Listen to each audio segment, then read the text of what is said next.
The question here is, how does journalism, capital J, journalism as an industry, how does it decide what's important? Like, how do we decide, given everything that could be on the front page, right? Given that every day could be, and this many people died of malaria today too, like, how do we decide what is there? And the answer is complicated. Like, the answer is some mixture, like, and it's, by the way, non-rigorous and not a framework that we would ever publish publicly, and not something where I think we even hew very well to our own public rhetoric about it.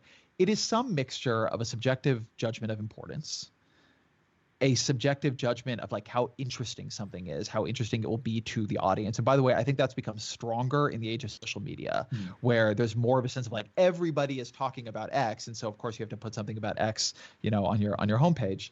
But X is often something dumb, and so maybe it wasn't that important.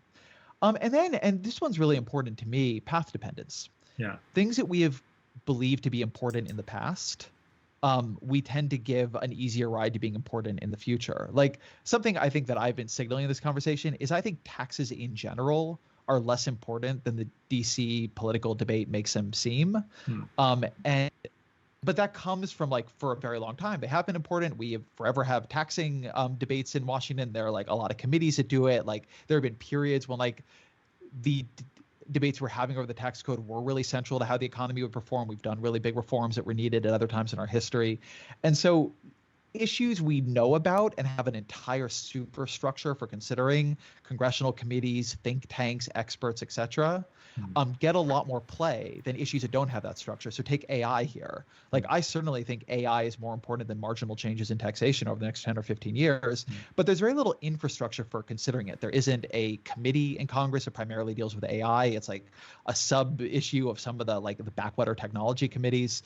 There aren't in the executive branch, it's not really anybody's like distinctive job. There aren't like big think tanks on this. I know there are a couple out here in the Bay Area that look at it, and at Oxford, but it's not something like where Brookings has a gigantic AI program. There aren't as many interests coming in on it. And so that issue where things that have been important in the past have a superstructure for pushing importance in the future, relationships with journalists, like think tank reports that are coming out, lobbyists who are like talking to members of Congress on it, all of that, it really matters. And so, like, that's why I think a lot about frameworks. And one reason that, I wanted to create Future Perfect at Vox is, as I began to learn about effective altruism, one of my immediate views on it was, this is a framework for thinking about importance that could be a different lens we could use in journalism. Like, it could help us order things differently. Like, politics has its ordering, like its ordinal ranking of priorities, and effective altruism has its ordinal ranking of priorities, more or less. I'm not saying in any place it's like all written down and agreed upon, but I think you can get it. You get it in the water.